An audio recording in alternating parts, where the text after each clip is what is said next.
Jai Radha Madhava Kunja Bihari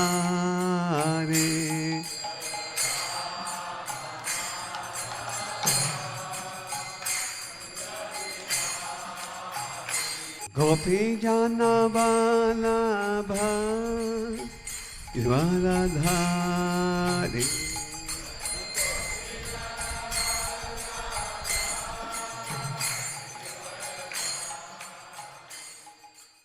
Om Namo Bhagavate Vasudevaya Om Namo Bhagavate Vasudevaya Om Namo Bhagavate Vasudevaya. So I was thinking of speaking on Lord Chaitanya's tour of southern India. This is nicely presented in the Chaitanya Charitamrita.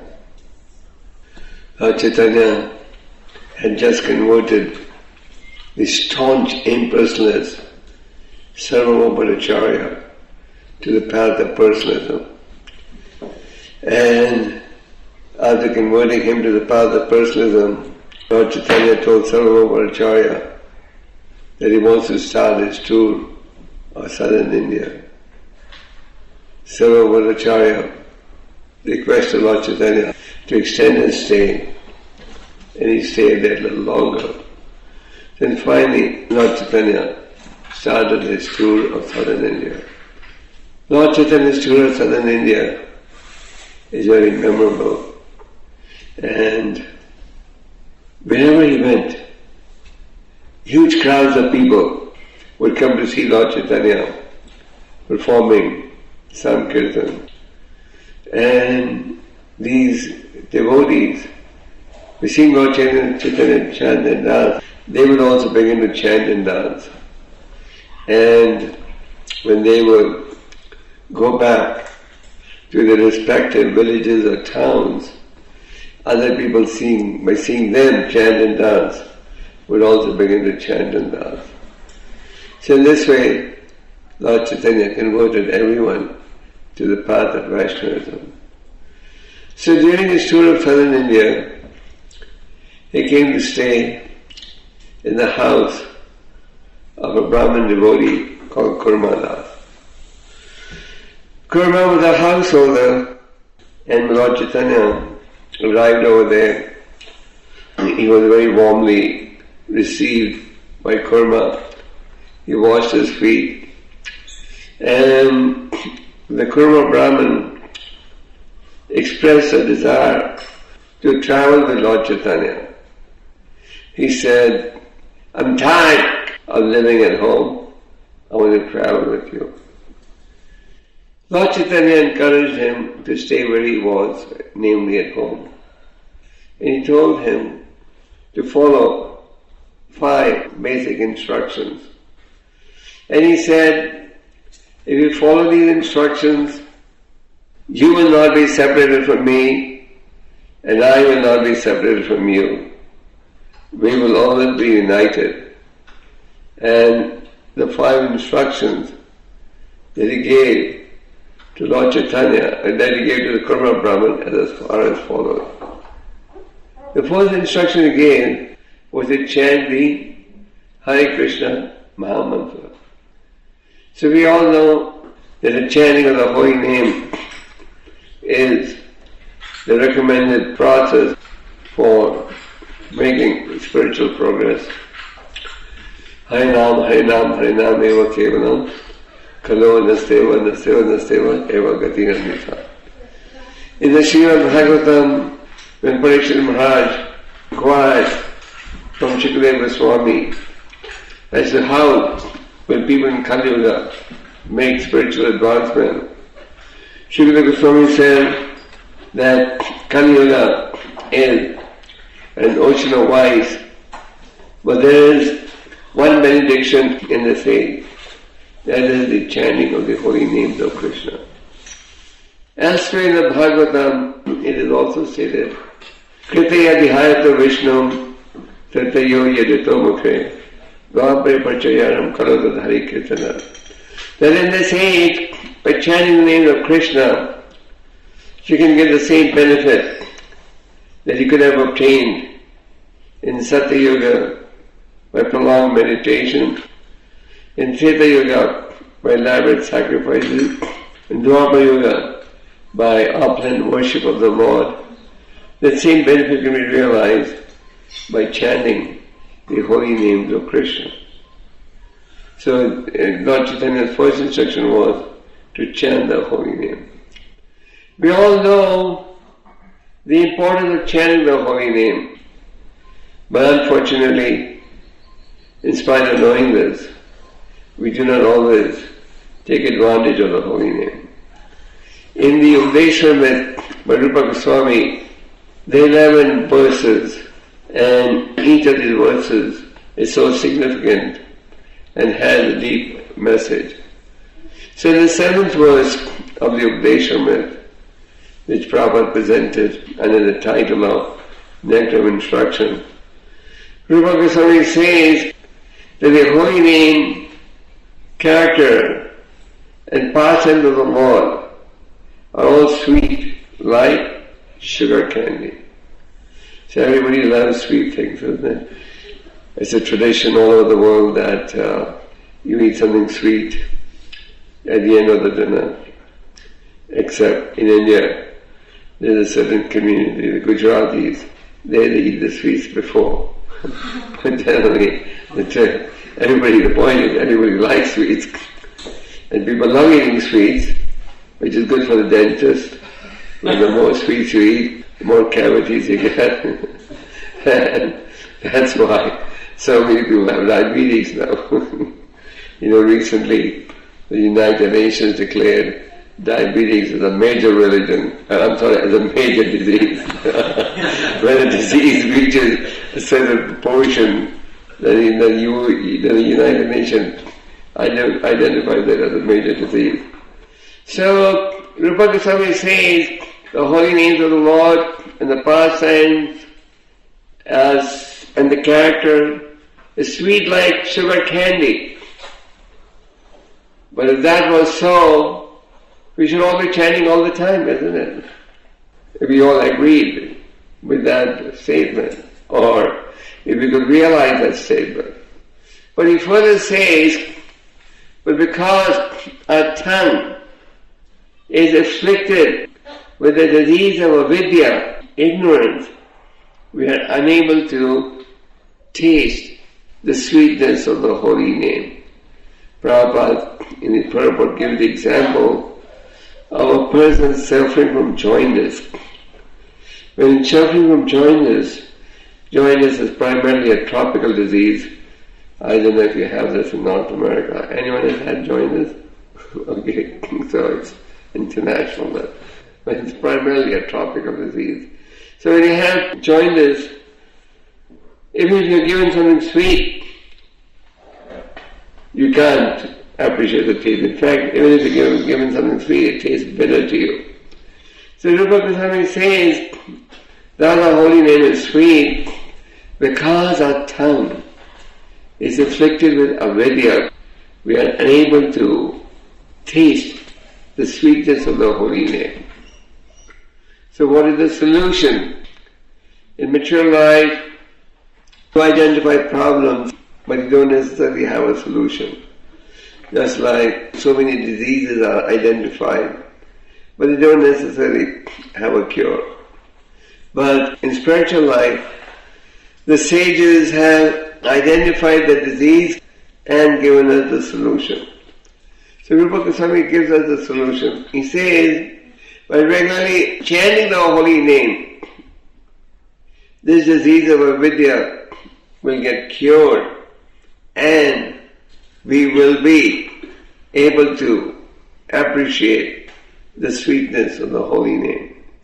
So in other words, Rupa Goswami is recommending that we regularly chant the holy name, and as we chant the holy names regularly, the anarthas of the heart will get cleansed, and once again we will be able to appreciate,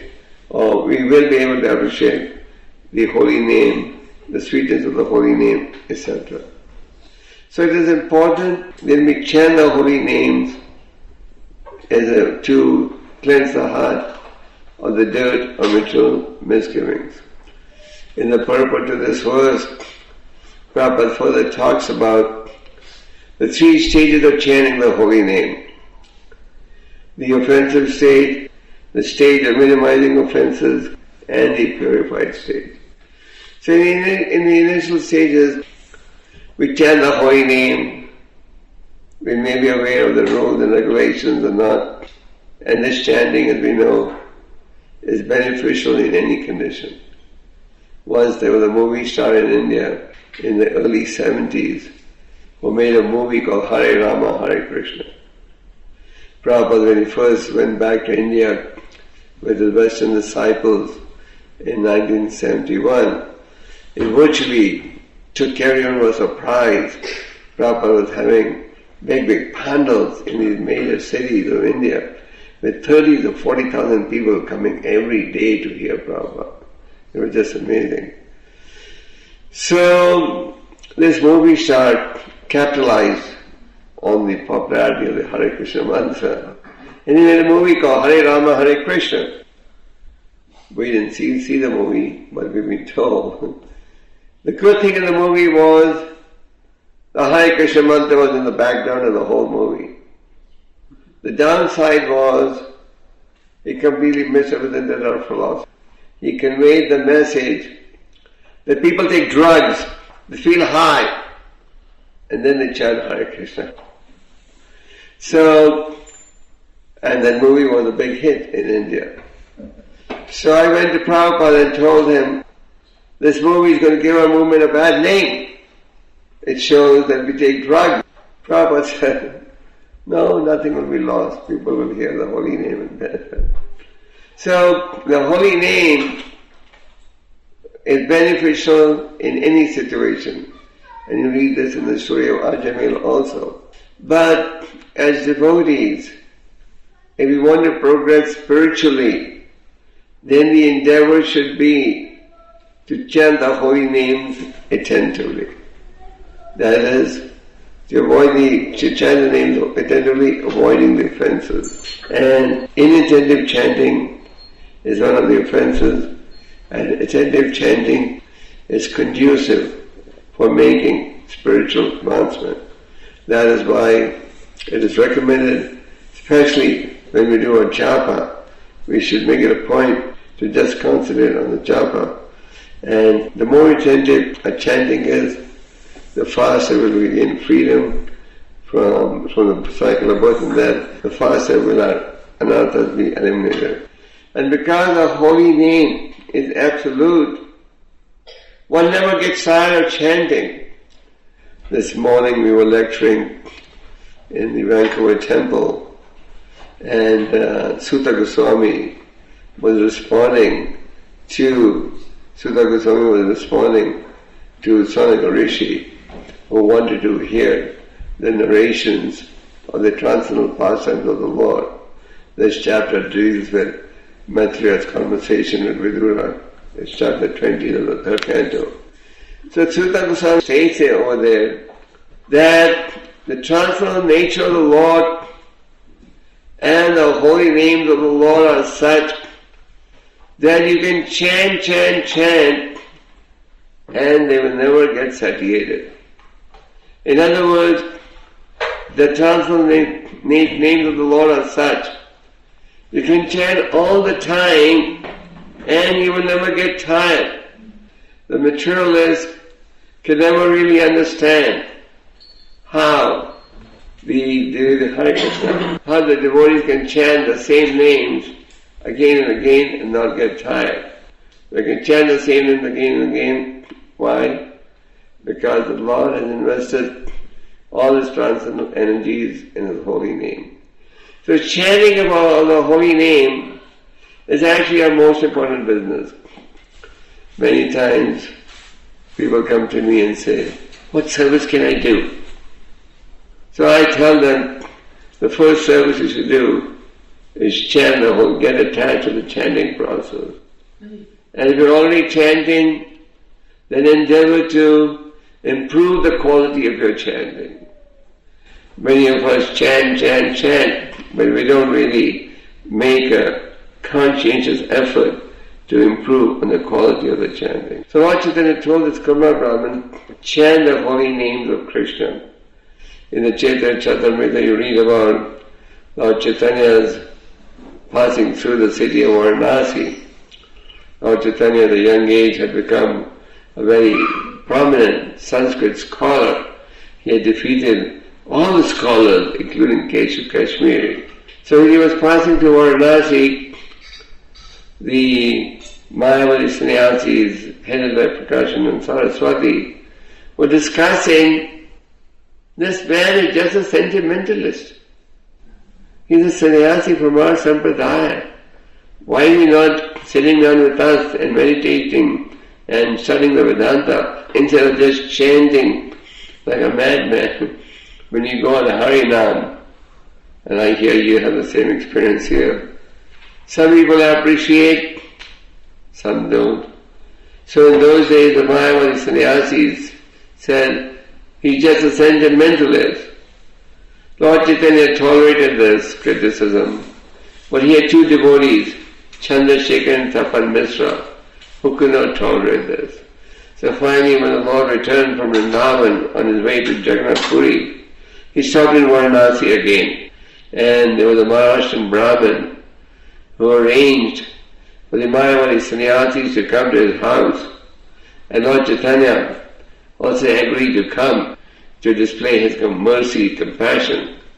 So Lord Chaitanya also went to the house of a Maharashtrian Brahmin, and while the Mayavadi sannyasis was sitting on a higher platform, Lord Chaitanya went and sat down where the people washed their feet.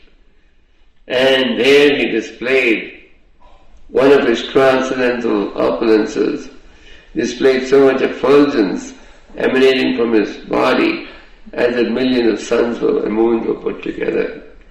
So these Mayavadis could understand, this man's not ordinary, he probably is Narayan. And then there was a dialogue that took place in which Lord Chaitanya highlighted the importance of chanting the holy names. And he pointed out that my spiritual master considered me to be a fool and said, this is all you're capable of doing, chanting the holy names of Krishna. And then Lord Chaitanya converted all these impersonalists to the path of personalism.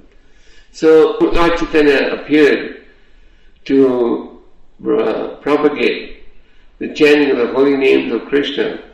And Lord Chaitanya had predicted that the chanting of the holy name would be spread to every town and village of the world. And due to Prabhupada's efforts, this has become possible. So the first instruction which Lord Chaitanya gave to the Kurma Brahmin was to chant Hare Krishna. The second instruction which he gave him was, what was the second instruction? To read the Srimad Bhagavatam and the Bhagavad Gita. Probably that's why Prabhupada instituted this system in our temples, that we should study in the morning the Srimad Bhagavatam and in the evening the Bhagavad Gita. So Lord Chaitanya told the Kurma Brahmin, read the Bhagavatam and the Gita every day. Lord Chaitanya, when he was traveling in southern India, he came to this famous temple in Sri Rangam. Sri Rangam's a historical temple, very ancient temple, and one of the biggest temples. So over there, he saw a Brahmin who would every day sit in one place and recite 18 chapters of the Bhagavad Gita. And when he would be reciting the Bhagavad Gita, tears would flow from his eyes, hair would stand on end, and his body would tremble. What are these the symptoms of? Winter? Okay, how pure ecstasy. And when he would be reciting the Bhagavatam, the Gita there was a crowd of people around him, and some of them would laugh because he was uneducated, but many would think, many knew he was uneducated, but they would say, he's trying to show off that he's very learned. And because he was uneducated, he could not pronounce many of the shlokas properly, and he did not even understand the meaning of many of the verses. But still, because his spiritual master had instructed him to read the Gita and Bhagavatam every day, or to read the Gita 18 chapters every day, he dutifully carried out this order. Lord Chaitanya asked him, Lord Chaitanya saw him displaying these symptoms, and Lord Chaitanya could see that this Brahman is manifesting the symptoms of pure ecstasy. So he asked him, what is it in the Gita that is making you play these symptoms? So the Brahman said, when he sees Krishna driving Arjuna's chariot, and he sees the humility of the Lord, these symptoms get manifested. So Lord Chaitanya embraced his Brahman and said, you have really understood the meaning of the Bhagavad Gita. And then Lord Chaitanya kept his Brahman with him personally and gave him further explanation of the Bhagavad Gita. So Prabhupada, commenting on the story, states that here was a Brahmin who carried out the instructions of his spiritual master, and because he carried out the instructions of his spiritual master, what happened? Eventually, the Lord came to see him. So, Lord Chaitanya's second instruction to the Kurma Brahmin was to read daily the Srimad Bhagavatam and the Bhagavad Gita. In the first canto you read that when the Lord departed from the planet, his eternal companion Arjuna was feeling great sadness because he could see that the Lord has departed from the planet. And then Arjuna began to meditate on those instances which were almost inconceivable to succeed in, but he was successful because of the causeless mercy of his friend Krishna. And then Arjuna began to meditate on Krishna's instructions from the Bhagavad Gita. And as he began to meditate on Krishna's instructions from the Bhagavad Gita, he felt that Krishna was actually there.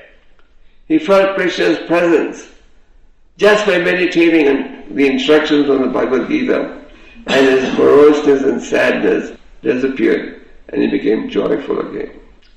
So Prabhupada, in the purport of this story, says, similarly, if every devotee of this Krishna conscious movement meditates on on Krishna's instructions in the Bhagavad Gita, then he will also feel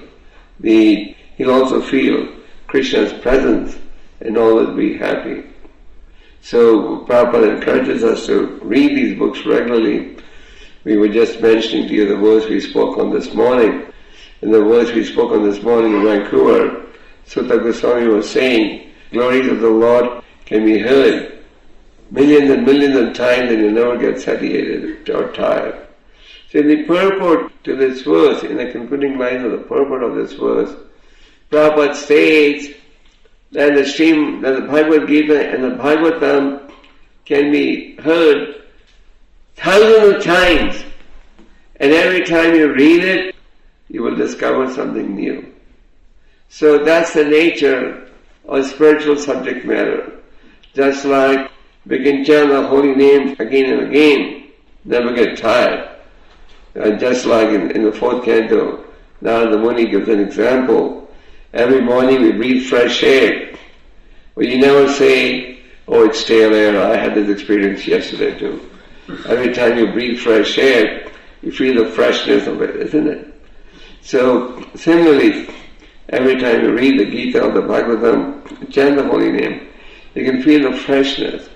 So, Lord Chaitanya encourages Kurma Brahman to read the Gita and the Bhagavatam. And the Bhagavatam also states, Nasta Presha Vadresha Nityam Bhagavad Sevaya Bhagavati Uttama Shloka Bhakti Bhagavati Maistagri. By regularly hearing the Bhagavatam, all that is inauspicious in the heart is destroyed and loving devotional service gets established. These days, most of our devotees live at home. At one time, in the early days of the movement, most of the devotees were living in the temple, and we hardly had a congregation. But today, the way ISKCON is, it is understood that nearly 95 to 96% of devotees live at home. And living at home, it may not be always possible to come to the temple for programs, but we should so mold our lives and our schedules that we get time to read the Bhagavatam and the Gita. Prabhupada encouraged us to read. Prabhupada said, Krishna, when he sees that we are reading his instructions, then Krishna is very pleased. Krishna sees, here is somebody who is trying to understand me, so let me give him the ability by which he can understand me. So, Prabhupada also said, I wrote these books not just for distribution. He wanted the members of the movement to study these books. And it's nice to see that in ISKCON today, there is a strong trend towards studying these books. More and more educational courses are being offered around the world, and more devotees are taking these educational programs, because devotees are realizing that by studying these books, and Prabhupada labored so hard to produce these books, the intelligence gets sharper, and with sharp intelligence, it's easier to discriminate between what's right and what's wrong. So Lord Chaitanya encouraged this Kurma Brahmin to read the Gita and the Bhagavatam daily. And what is the third point he said? To worship the deity. The Lord manifests himself as the Archa Vigraha. And this Archa Vigraha, the deity, is not different from the Lord. Our philosophy is the Lord descends in the Archa Vigraha form, and this deity is not different from Krishna. It all depends upon what our angle of vision is. If we think God is just made of stone, it is just a stone or marble, then it will appear like a stone or marble. But if you think He is God, then God will even speak to you. So, the devotee's understanding is God is inconceivable. He can manifest Himself in any bona fide form.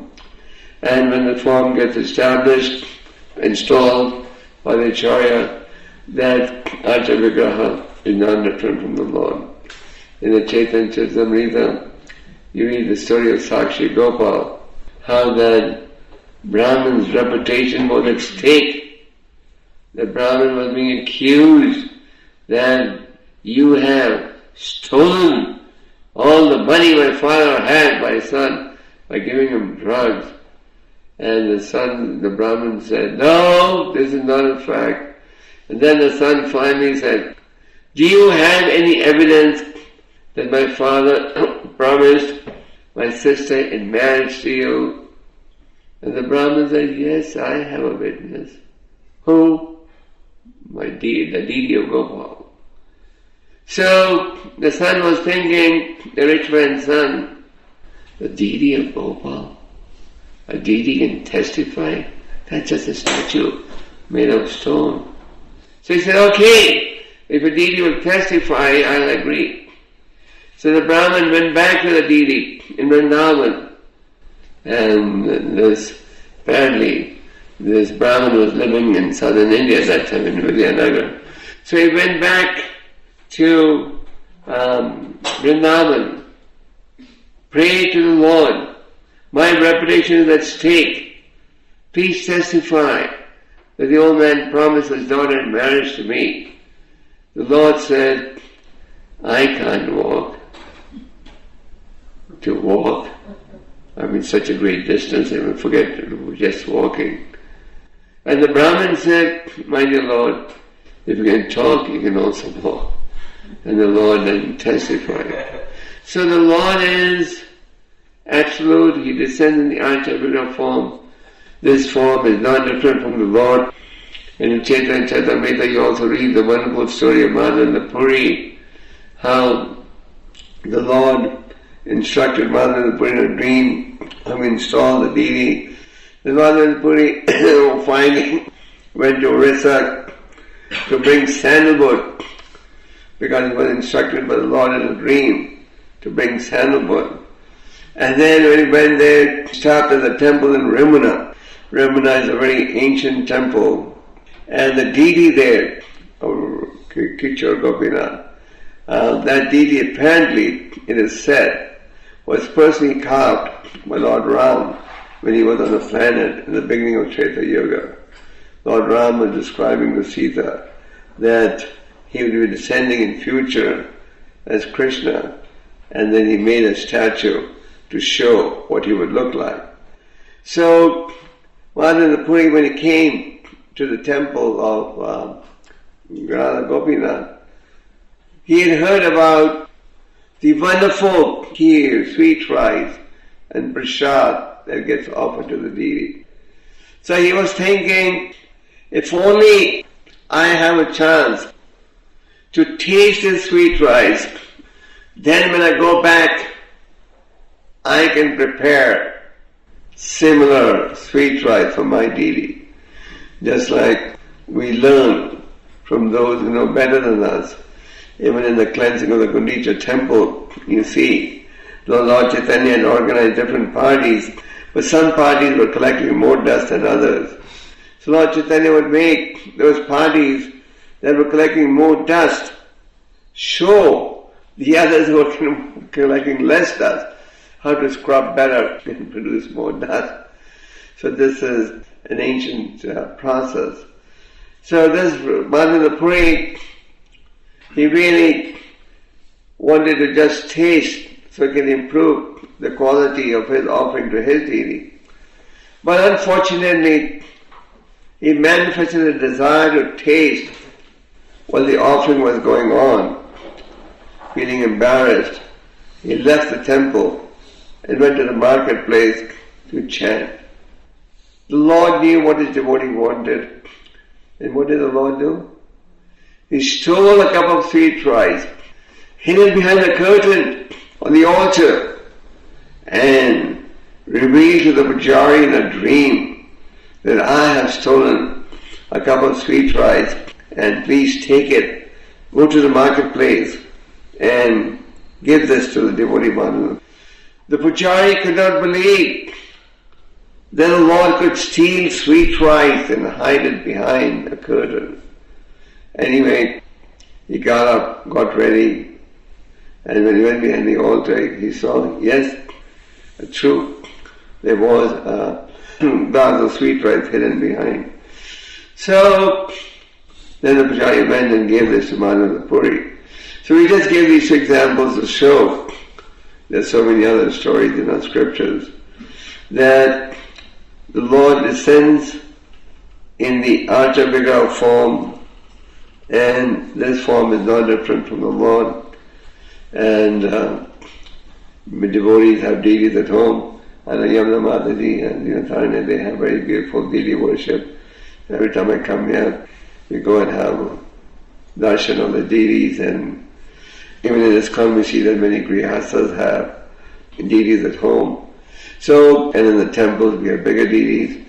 So, Lord Chaitanya, the next instruction was what? To worship the deity. Or what was the fourth instruction? To instruct the associate with devotees. So sadhu sangha is very important if you wish to make spiritual advancement.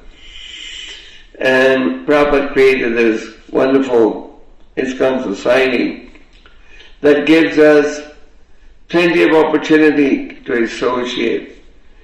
So we should look forward to spiritual association. Spiritual association is very necessary, especially in today's environment where The illusory energy is very active. Now even on your cell phone you can see pornography, you can have on the computer, you have access to so many things. So we can see with the passage of each day, Maya Devi is also getting more and more active.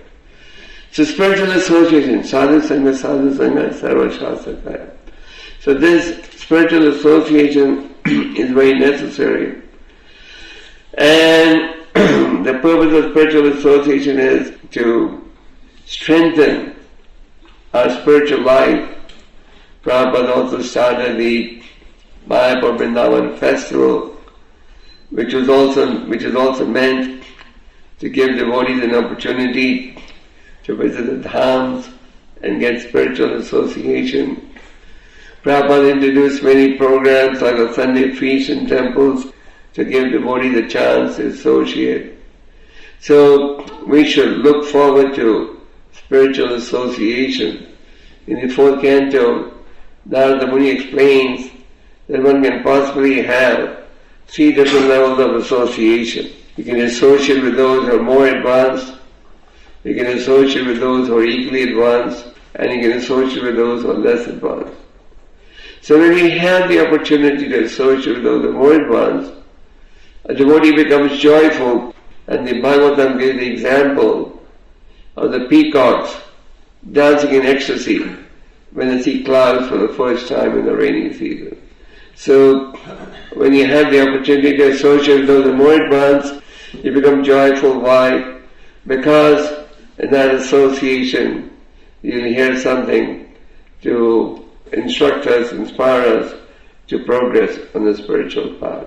So then you can associate with those who are equally advanced. When we associate with those who are equally advanced, we make friendship. We engage in Krishna Katha. We encourage each other on the spiritual path. We eat prasadam together. We serve together. Devotees look forward to serving together. They go out preaching in pairs.